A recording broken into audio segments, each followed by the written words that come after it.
Ladies and gentlemen, we are back. We're buzzing as always. Welcome back to the Crypto News Podcast. Super pumped to have today's guest on the show, as this one will be about something that I am a little bit passionate about, just to say the least, and that is the good old sport of ball. I'm talking basketball. Big Toronto Raps fan, as many of you know. We won the chip, 4 or 5 years ago. Shout out Kawhi. You're the GOAT. Come back. We miss you. And today we have a gentleman coming on the show who is moving and grooving and who has blown up digital strategies for tons of big orgs. Today we have Yang Adija on the show, the Senior Vice President of Digital League Business Operations, Growth and Innovation for Warner Brothers Discovery Sports. In his role, he is responsible for managing the overall business ops and daily execution of strategic and tactical initiatives for digital league partnerships with the NBA and NCAA. Talk about a dream job. In addition, Yang leads WBD Sports innovation efforts, leading to the development and launch of Blocklete Games, an original IP franchise built on the blockchain and the organization's industry-leading NFT efforts. This bio is huge. That's all we're going to read for now. Yang, pumped to have you on. Welcome to the show, my friend. Well, Matt, thanks for having me. I don't know if I could have given you any more mouthful of things to throw in there, but I think you landed the plane on that one really well, so I appreciate it. Thank you. I think a good place to start, Yang, before we get into how you got into the current position that you're at, just to sort of set the stage for our listeners, and obviously shout out Brian, who helped organize this as well, and yourself, of course, but on the consumer side, most of us aren't too cognizant of how big Warner Brothers really is. And when we think of obviously the blockchain aspect of what you and your team brought to fruition, that is Blocklete Games in partnership with Bleacher Report. And of course, the other thing that you and the team do all the time that most people are cognizant of is the TNT panel. So if you could just give a quick rundown of what exactly Warner Brothers Discovery Sports is and sort of all of the massive organizations under you guys, I think that's a great way to set the stage for the pod. So I guess I'll start from a broad view of Warner Brothers Discovery as a whole. So I'm at Warner Brothers Discovery Sports, WBD Sports, and that's nestled in Warner Brothers Discovery as a whole. And for those who may not know, obviously Warner Brothers Discovery is part of both Warner Brothers Discovery. We have a lot of the Warner Brothers films, as well as the networks that we have: CNN, TNT, TBS, True TV, Cartoon Network, and the like. And so that's on our entertainment side. I am in the sports division, the Warner Brothers Discovery Sports. And even within Warner Brothers Discovery Sports, we have quite a bit within there as well, both from a linear perspective. So if you look at it, your cable networks or your over-the-air broadcasts of sports, we have TNT, TBS, and True TV, of which we will be broadcasting. We broadcast the March Madness, so on the NCAA side. Crazy. And has been a crazy month, to say the least. Around that is very exciting, and the Final Four is coming up here as well. And then we have the inside the NBA, and so for those who are familiar with Shaq and Charles and Kenny and the crew there, NBA on TNT, of which we have Adam Lefkoe and Candace Parker and the others on that as well. And then in addition to that, I think we carry NHL, and which we'll get a chance to talk a little bit about. This is our second season going through with the NHL, and we're excited about how that's been progressing for us. MLB playoffs, U.S. soccer, and Bleacher Report from a digital perspective is also part of our properties that we engage with as well. So we cover everything, a wide range of sports, but also cover everything. I mean, and I think we have a great digital properties that we engage with fans as well. I love that. Let's get into, before we get into BR's Watch to Earn and how you guys utilized blockchain tech, I'd love to learn about how you climbed the ranks. Now, you worked at big accounting firms as well, big consulting. You were a director at KPMG, the advisory practice in Atlanta, finance lead there. When you got this opportunity to join Warner Brothers, I feel like you just can't turn that down. Like, you grow up a sports fan. I mean, everyone watches TV. Like, who has not consumed TV at some point in their lives? And then you get to join a world-class organization, arguably the best in the world, that produces all this stuff. Walk me through the thought process. Were there any objections? And I guess that and to add on that, what skills and hardships did you have to go through in order to get this position? Yeah, it was interesting for me. I did have a background. I also worked for Disney and ESPN prior to KPMG in my consulting days. And at that time, the uh, media landscape, the industry was going through quite a bit of change. And I decided to go and do consulting. And I did management consulting, and that management consulting took me to a number of different industries. I worked with some tech companies in Northern California. I worked with some manufacturing companies globally. We did quite a bit for global tech companies as well. And I just started to see the progression of technology across multiple industries.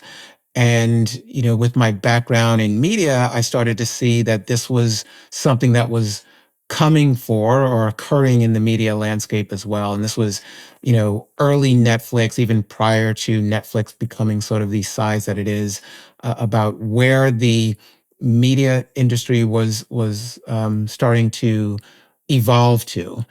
And as a consultant at KPMG, one of the clients here locally, or obviously a big company here locally, was Turner Broadcasting.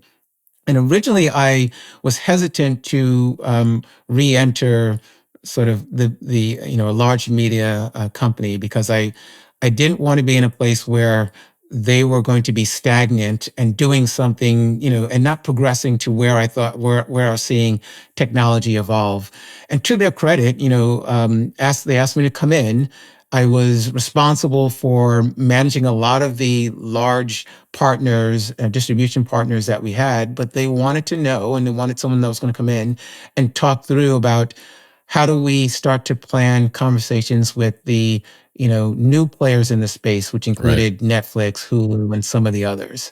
And that was the exciting part for me. That's where I was like, well, that was worth it for me to, rejoin industry, if you would, and try to help us to evolve to where the space was going.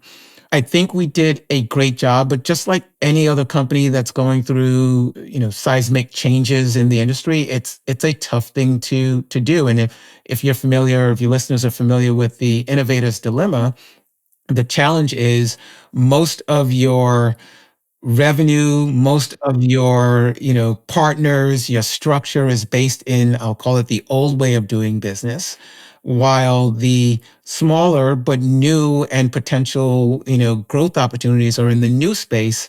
And that was a very, challenging thing for me to have to work through, in a company that was still very profitable and bringing in, a lot of revenue with the current infrastructure. And so how do we navigate that was something that was, as I mentioned, challenging and difficult to think through.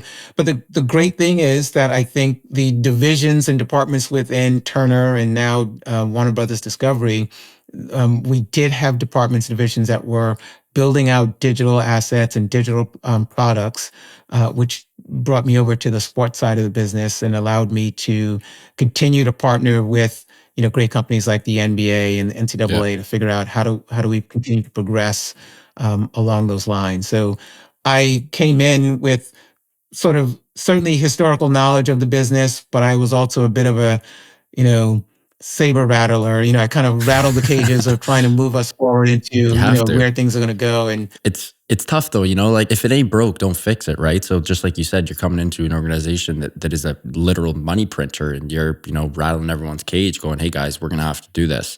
And they're like, well, yang, we're already making money. This leads me to one of my favorite quotes. It's from Peter Thiel, and he talks about when creating 100x returns. Peter Thiel, for those at home, one of the best investors of all time. I think first guy to ever write a check to Facebook. Look him up. The guy's one of the GOATs. But he has this quote where he goes, if you want to make millions and billions and you want 100x returns, you need to be 1, right, and 2, non-consensus. And what he means by not consensus is you have to be early to the party. And I always think about that when I'm like, oh, AI, Web3, whatever, any kind of tech, biotech, you name it, longevity, right? All those things where are you non-consensus and correct at the moment? That leads me to my question for you, Yang. How do you have a track record of identifying trends and hopping on them before they come consensus? Like, how does one develop that skill set? How do you get that? How do you get the sauce and the juice to actually do that? Yeah, look, I don't know if there's a perfect science to it or a algorithmic math equation to it, but I think one of the things is that you have to have a sense of you will be wrong at times, and Right. you have to be okay with being wrong at times, and really understanding when you have that feel of leaning into something. And my process of which that I've taken is seeing something that I think has some opportunity. I am a person that likes to dig into the details, so I will dive into the details. I will continue to take baby steps along the way, continuous iterative baby steps along the way. And as I get more signals, and sometimes it's not even actually building anything, it's just more signals that this continues to make sense. I then take that leap and say, hey, I'm willing to be wrong. But I have conviction that I feel this is the right direction to go. And a lot of times, again, in large companies, the gravitational pull towards what is the current legacy business is very strong, and it's very right. It's very right at the moment, but understanding sort of where that next direction is going to go is a challenge, and you have to be willing to be wrong, but also stand on your convictions. Well said. Speaking of the next direction, let's jump into Bleacher Report's Watch to Earn. One, I love that name. I feel like the insert word to earn is very trendy, but Watch to Earn. I mean, I don't know of any other company in crypto who sort of coined that. So kudos to you guys. But for those who missed it, Watch to Earn was the first of its kind online experience and trivia game, and you received tokens. The fans got rewarded for tuning into television on live TV. You answer trivia questions and you earn digital tokens, and then you can go to the BR marketplace and get some really cool stuff like props from the set, merch, exclusive collectibles, you name it. When you guys rolled this out, and unfortunately I missed this, I was in Mexico and VPN issues, it's a bit of a shit show. I did get to see the highlights and whatnot, and you guys rolled it out magnificently. The thing that I love the most, and the thing I'd love for you to speak about on a high level, is how you guys made this look and feel like a Web 2 rollout using Web 3 tech. Like, I don't even think there was really any blockchain related stuff mentioned in the whole rollout, but it's on blockchain tech. I love that shit. All of us in Web3 need to take notes. That's what needs to happen, because we're not going to onboard the people if they think they're using crypto and blockchain, because there's this FUD around it. It's very complex. You guys made, to my knowledge, you made wallets for people. There was nothing Web3 related on the front end. I absolutely love that. I'd love if you could take a deep dive into this. Yeah, look, I think that's exactly what our intention was. The audience that we were going to be speaking to on a weekly basis or twice a week may not have been familiar with or have wallets, and we didn't want that to be a hurdle from them enjoying the experience. And we were trying to be very intentional about how we roll that out. How do we make sure that it feels very native to our fan base? But at the same time, the important thing isn't to flash our Web3 credentials to our fans. It's for us to provide the value that Web3 enables for the fan base. And I think that Bingo. that's going to be the best way of getting the next 100 million people, or so into Web3, because it's really about the value proposition that Web3 allows, whether it's through ownership, whether it's through, connecting communities, that we feel that we wanted to focus on, rather than the tech and the, sort of, at the time, quite a bit of buzzwords that came around it. Now, granted, we were also doing this at a time when I think the hype had burst a bit. And so we were also Definitely being very intentional about making sure that we were not getting swept up in what was at the time a hype around floors and moons and everything else. And look, I appreciate the market for what it was at that time, but we wanted to really have the conversation be about providing value to the fans. Lefko said it really well when he was talking about Adam Lefko on NBA on TNT, that our fans stay up and they watch and they are committed to our programs. And so what we want to do is return that value back to them and return that favor and bring them closer to the experience. And hopefully we're going to be able to do that with the Bleacher Report, the BR Watch to Earn. What's next for BR Watch to Earn? You guys gonna roll out some crazy shit during the playoffs? Let me break some news on the Crypto News Pod here, Yang. Yeah. Look, I'll let you know that we are looking forward to the playoffs. We are excited about that. We are continuing to tweak some things with the product itself. So you'll see some tweaks coming on across the next few days and weeks here. Part of it will be the look and feel of the site. The other part will be some of the things that you can earn or redeem the tokens for. So we're looking to launch some new things within the BR marketplace.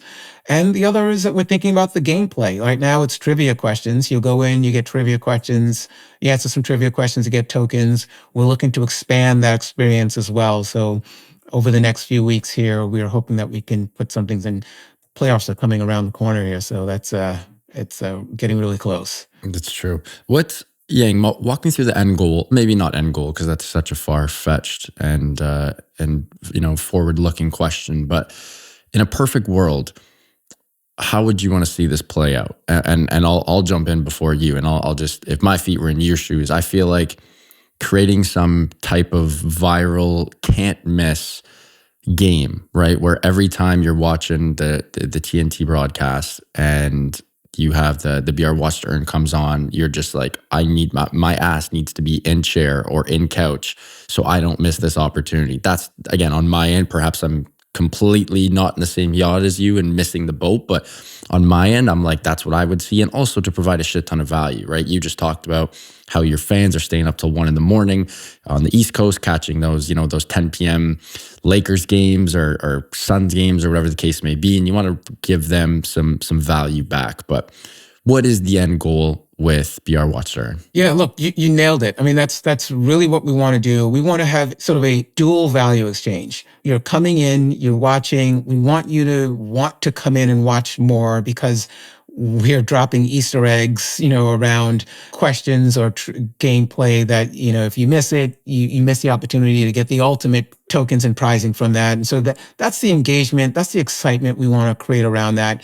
The other is that we also want to open this up so that our fans can start to get access across, if you think about the other sports that we have, that we will start to expand this across sports. So you're looking at WBD Sports and you're able to engage with, the NBA, you're able to engage with other things like the NHL and some of the other properties that we have that will allow our fans to really become certainly a multi-sport engagement with us, but also get value across properties and assets that we partner with and have. I love that. Yeah, and we're going to take a quick break and give a huge shout out to our sponsor of the show. And when we get back, we're going to talk about how you and the team have absolutely blown up the two TNT broadcasts, NBA and NHL.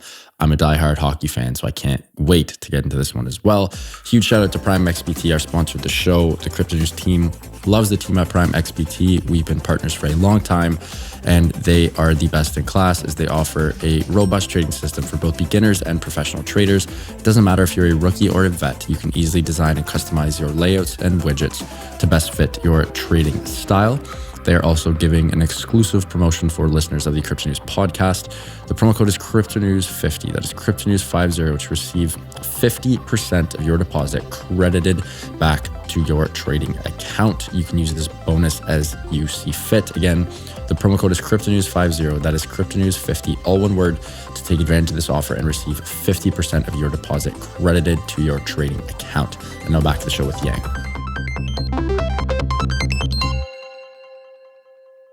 Yang, let's get right into perhaps the best panel in all of sports. And now you guys are very quickly taking over the best panel in hockey as well.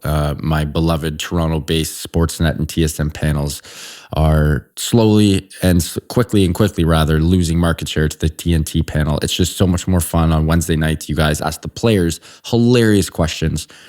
The questions that we all want to know, not the classic, what do you got to do to win this game? Well, we got to get pucks in deep. We got to outwork the other team. We got to grind. We got to be gritty. And we got to score more goals. You guys are asking hilarious shit. I love it. And then, of course, you have just the clown show with the TNT lads for basketball, Chuck, Ernie, Shaq.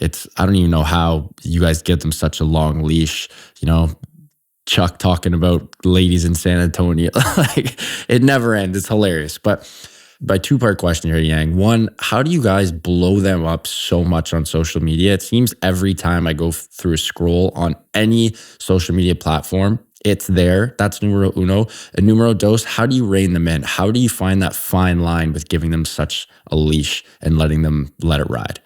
Yeah, look, I love the broadcast. I think, like you said, it's the best in the business, the best, that's out there. And one of the things that, I wasn't sure that we were going to, and again, credit to the team we have here that puts all this together, because they are also top notch.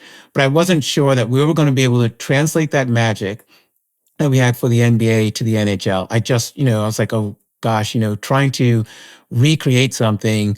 And I know we didn't just copy paste. It's endemic to NHL. You can talk, X's and O's and details and still have a, conversation around, a fun conversation. And I think that worked out really well for the NHL as well as the NBA. And to be honest with you, I don't know. It's like, we have there's really great chemistry. The team lets the talent lean into the conversation. I've been, behind the scenes a couple of times and seen, the kind of questions they want. They'll prompt and get asked there. The Shaq, Kenny, EJ, all of them are so professional, but really talented at what they do. So true. They really come in trying to have that kind of fun that they want to see, that they would want to put out there. And it just really translates so well, which then also just allows us in this age. And our team was very, again, in the forefront of bringing in, technology, whether it was the tweets on the board or, sending things out to social media, to be able to lean into that fan base, always thinking about, what, if I'm the fan on the couch in the seat, what do I want to hear? What kind of experience do I want to have? And we've been great at being able to do that. And again, I'm not on the production side, but the sense that I get is I don't think they rein them back. I think they allow them to breathe and, do this thing. They do their thing. Exactly. I mean, there have been times when, there's been a thing that was said or two, and, there's Chuck may come on there and might apologize or whatever, what have you. And there are times when I look and I'm like, oh, that's, Charles and Shaq look like they really want to go at each other, but they let the show breathe and they are prompting it to move in the right direction, which again, that's why I love it. And that's why I think fans and the audience loves it as well. Were you, as SVP of digital and strategy, I'm sure you had a ton of input and influence on blowing up on social media. That's how most of us consume our news nowadays. I remember when I was young, I would literally go to sports sites and heck, I'm 28 right now. Even 10 years ago, right? Before the Score app really blew up, before Instagram had crazy bits of video content, it was more predominantly pictures and photos. We'd be going to websites. I'd be going to the Bleacher Report website. I literally, besides checking out the Watch Stern, I can't tell you the last time I went on Bleacher Report website, because I follow them on socials. If I want to get, if I want to see what's good on TNT or Bleacher Report, whatever, it's all on socials. My question, Yang, is how did you and the team blow up so much on socials? It seems like everywhere you go on any type of medium, there is a TNT BR highlight. Doesn't matter what it is. It can be an old highlight, a new highlight. And also, like, you guys are always early to the party. TikTok. I remember last year when maybe it was early last year, or no, I guess it was late 2021. My ex-girlfriend at the time, she was like, you got to get TikTok. It's huge. A little younger than me. I was like, yeah, TikTok. What the heck is this? It's TikTok. You can't not have TikTok now. You guys, one of the first things I'm scrolling down, it's like BR, TNT. How do you guys find these trends and jump on them in sports in particular? Like it can't be easy to do. Tons of risk as well. How do you navigate that? No, and it's difficult to try to make sure that you're on the right trend and on the right wave. This one, I do have to give all the credit to our BR team, the BR content team and BR management team that's over there. They are extremely plugged in to the zeitgeist of the younger audience, and they are always keeping their finger on the pulse there. Doug Bernstein and Ben Inspector, who oversee programming on that side for Bleacher, are really intentional about understanding the fan base and where they are and being part of it. They're not outside looking in, they're inside having the conversation with the fan base and really understanding what their fans want and need, and then not being afraid to pivot or move Bleacher and our content to those spaces. Yeah. And now the strategic part of it and the conversations that we are always struggling with and having is, how much do we hold or how much do we lean into social and how much do we continue to have on our owned and operated platforms? Trying to make that balance, have that balance correctly is something that we'll always discuss internally. But at the same time, it's with the eye of the fan and how do we make sure that we are satisfying that young fan base that they've done so well doing over the years. So you brought up the whole fan thing many times. It seems like that's sort of the core ethos of all your decision making. Like if it's not going to benefit the fan, why the heck are we doing it?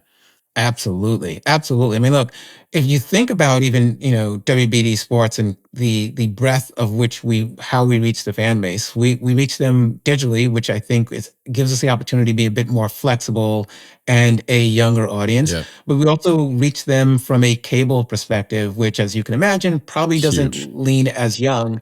And so how do we have those conversations simultaneously? And how do we lean into both of those things at the same Such a time good point. to benefit platform or the other? That's such a good point. I was literally just taking notes there when you caught me.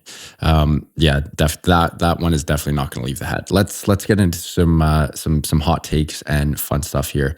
By the time this episode airs, the Final Four will have concluded. But who do you have winning the Final Four? Let's see if you're right. This episode will air probably 10 days after today, and definitely after the Final Four is done. But Yang, who do you got? So I'll say this knowing that my bracket is already busted, but I am going to go with Connecticut. I'm going to go with UConn. I feel like I am a lover of I'll call it the ex Big East, and they were part of the original Big East teams, and so I'm going to go with Connecticut. That's, a hard one to beat. What about the ladies' side? I'd love if you could actually speak to the growth of the ladies' side as well. It's blown up this year, right? Usually sports need a narrative to really blow up. And we've had the narrative this year. Brianna Clark, I believe. It's been crazy. Good to see. No, yeah. I mean, look, it's been great. And it's been that side of the sort of the women's bracket they had like some top teams and some great challenges going on there. So that's been really exciting for the women's game. This probably will sound like a cop out, but I am going with South Carolina, and they are my bracket choice to win it all. So I am still alive on the women's side of the bracket. So I'm going to stick with that until shown otherwise. Love that. And the creme de la creme of the basketball mecca, the NBA. You and I before the show, we were talking a little bit of ball. You're a Knicks guy. I mean, RJ Barrett, good old Canadian boy. He's the best. I love him. He's obviously been great for the Knicks. You guys have a deep squad. You guys are going to be trouble in the years to come. Very young, dynamic team. I think you still got some payroll left. You still got some money to blow. Obviously, these kids are so young. They're just going to get better and better as they get stronger and more developed, a little more chiseled, a little more gritty. Who do you have in the East and West, and who's winning it all this year? So I would say I would love my Knicks to win it all, but they'll make some noise. I think they will hopefully, scare some or upset some teams early on in the playoffs. But I'm still going to stick with which was my early choice, although I feel that there's a little bit of a challenge there. I'm going to stick with Boston. I'm going to go with them on the East Coast. They struggle a little bit, had some patches there of late, but I'll go with them. And then on the West Coast, wow, this one's difficult. So wide open. It's like 10 teams who could do it. Exactly. It's like no one wants to really pull away from anyone else.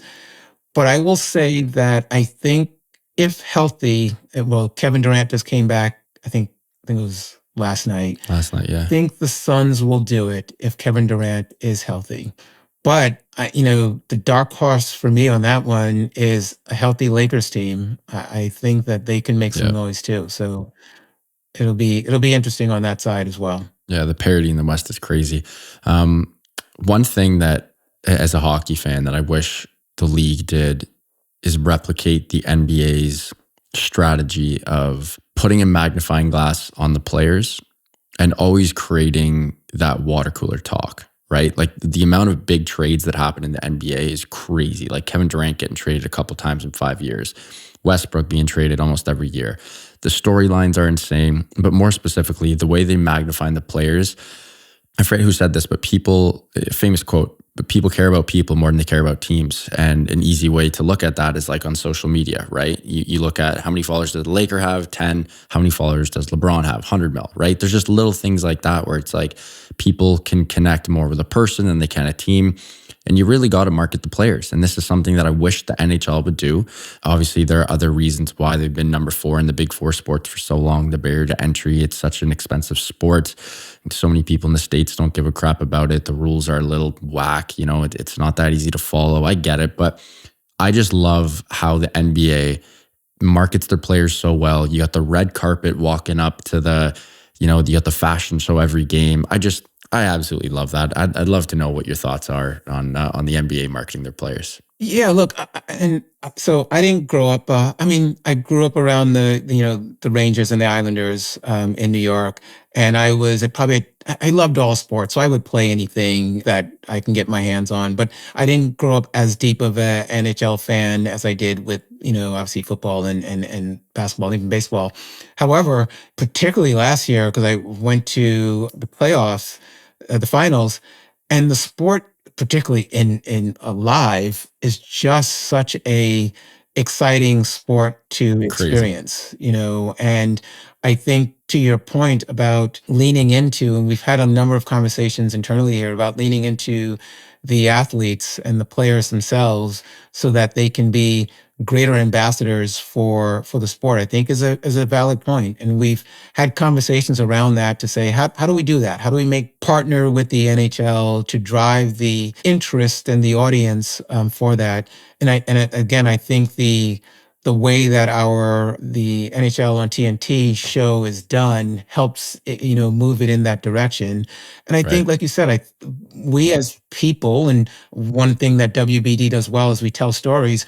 We're interested in human stories. We're interested in leaning into people, and I think that sports lends itself so well to telling that human story. And how do we think about struggle and competition and failure and everything else that goes along with that? And that's people. And so I think the better we can do that, I think the better the sport will benefit from that and drive interest in what we call some of the casual fans to come in and participate in the sport. Well said. Yeah, and you've been on fire. This has been an absolute treat. I know we are getting a little tight for time here. We always have a segment on the show. It's called the Hot Take Factory. You and I jump in, put our big boy, big girl boots on, and we let a couple hot takes fly. It doesn't have to be sort of blockchain or sports related. It can be health, wealth, happiness.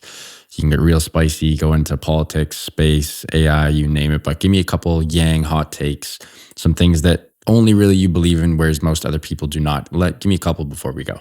Yeah. So, and I don't know how on that scale of hot this is, but this isn't being recorded, is it? No, I'm just kidding. Something real spicy's coming out. Right. No, look, my thing is, I don't believe that AI will take over humans. Like, I know there's a whole thing about, hey, AI will eventually overtake humans or in a large degree and will be subservient to AI because of its capabilities.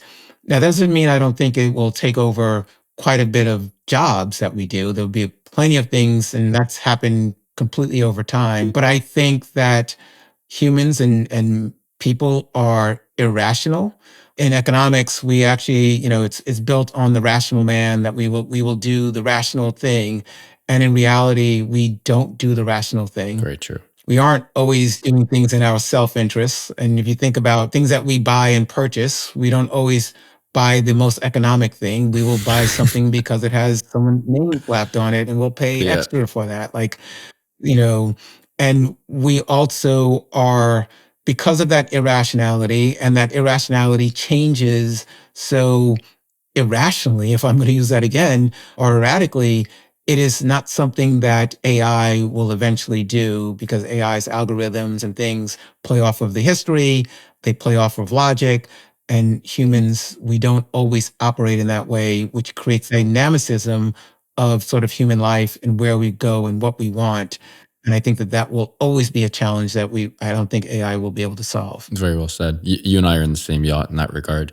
I hear these AI doomsday stories. I'm like, maybe 10, 20 years down the road when there's autonomous robots. But as of like right now, how could AI take over the world? Unless it could somehow hack the code and get access to the nuke passwords, like I don't really see how it could, but hey, that's just me. Right. But that's also way out of my pay grade. So Right. It's crazy. Either way, Yang, truly a treat. Really appreciate you coming on. Before you go, can you please let our listeners know where they can find you and BR Watch to Earn online and on socials? So BR Watch to Earn, so that's brw2e.com. You will find us there. We are coming into as you said, the playoff stretch here. So jump in and participate. We also have a Watch to Earn Twitter handle. You can find us there. You can find me on Twitter at Yang Adija. That's YANGADIJA. That's my Twitter handle. It's probably the best place to connect with me socially as well. Unreal. Yang, thank you so much, man. Really appreciate it. It was too much fun chatting with you, and with the way you guys are moving and grooving. I'm sure there'll be some crazy new blockchain stuff coming out, and we would love to have you on for round 2 in the future. Yeah, stay tuned. We've got some other things cooking, and excited about the space. And I think sports is just a great place to play in on that with that. Love that. Huge shout out to Yang for coming on. Folks, go check out Warner Brothers Discovery Sports BR Watch to Earn. As always, I will include everything in the show notes. Yang and the team are moving and are truly helping onboard the masses into Web3. We have millions of people who are in the TNT and BR family watching the NBA every single week and every single day, and they are helping onboard. Huge shout out to them. To the team, love you guys. Thank you so much for everything. Eustace, my amazing sound editor, appreciate it. To the listeners, if you guys enjoyed this one, I hope you did. Please do subscribe, and love you guys. Thank you so much for everything. Keep on growing those bags and keep on staying healthy, wealthy, and happy. Bye for now, and we'll talk soon.